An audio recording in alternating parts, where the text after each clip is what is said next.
আমরা সার্থক এইটা ভেবে এই যে ক্যাফে জেনারেশনকে আমরা টার্গেট করে বইটা শুরু করি and really we have been able to touch. Thank you. তো আমার সময় কেটে যায় বইয়ের সাথে। তো যার জন্য এই ইনিশিয়েটিভটা আমার জন্য পার্সোনালি তো আমি খুব হ্যাপি এই জিনিসটার জন্য। আচ্ছা, প্রথম কথা আমি স্যারকে বলবো, নমস্কার স্যার। আপনি যখন বলছিলেন আপনার চরিত্র জগনের কথা, বিকজ আমি নিজে স্পেশাল এডুকেটর হিসেবে কাজ করি।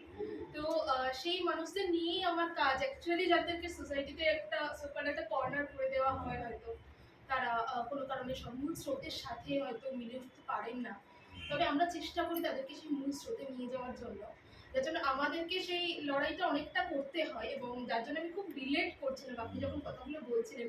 এবং আমার মনে হয় অ্যাকচুয়ালি আমি বিশ্বাস করি ব্যক্তিগতভাবে যে এই রূপলী পর্দাটা তো সমাজেই দর্পণ, তো এইভাবে আরও কিছু এই চরিত্ররা উঠে আসুক, তাহলে আমাদের সমাজ অনেক বেশি জানবে তাদের নিয়ে, যে তাদের জীবনটা কিরকম এবং তাদের কতটা লড়াই করতে হয়।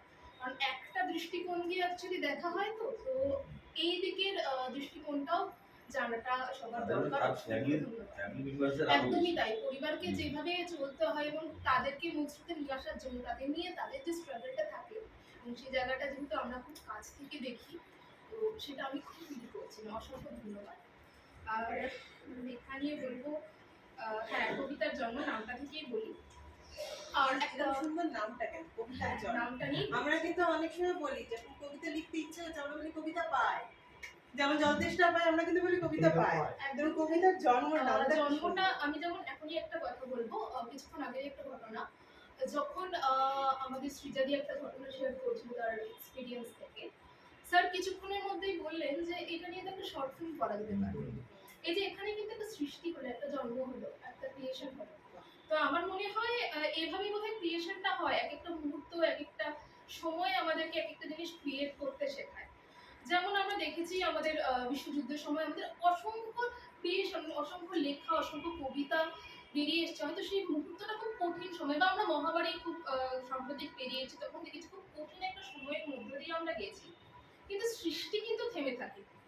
তো আমার নিজের জীবনে আমি ফিল করেছি যে সৃষ্টি হয়, জন্ম হয় যে মুহূর্তে, সেই মুহূর্তটাই অ্যাকচুয়ালি আমার কবিতার জন্ম। তো অ্যাকচুয়ালি লিখতে ভালোবাসি খুবই, পড়তেও ভালোবাসি অবশ্যই, আগে রিডার বলি নিজেকে, তারপরে তো অনেক এখন খুব ব্যস্ত শিডিউলের মধ্যে খুব লেখা হয় না সবসময়।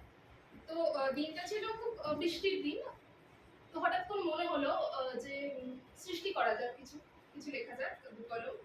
তো পরিস্থিতিটা যেরকম ছিল আমি সেটাই ডেসক্রাইব করেছি, আমি ভুলেন করতেও পারি, ছোট্ট 4-8 লাইন লিখেছিলাম।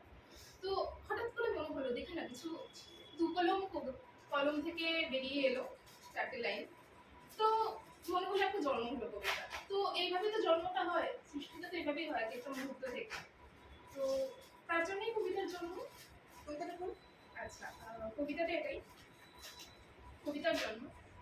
আবার মনে আসার জমে কৃষ্ণ মেঘের কথা, আবার কবির কল্পনা মাখে দিব্য লোকের ছটা, দোয়াতকারীর ঘুম ভেঙে যায় অগোছালো ঘরে, আবার কবি জীবন খোঁজে মৃত্যু লোকে।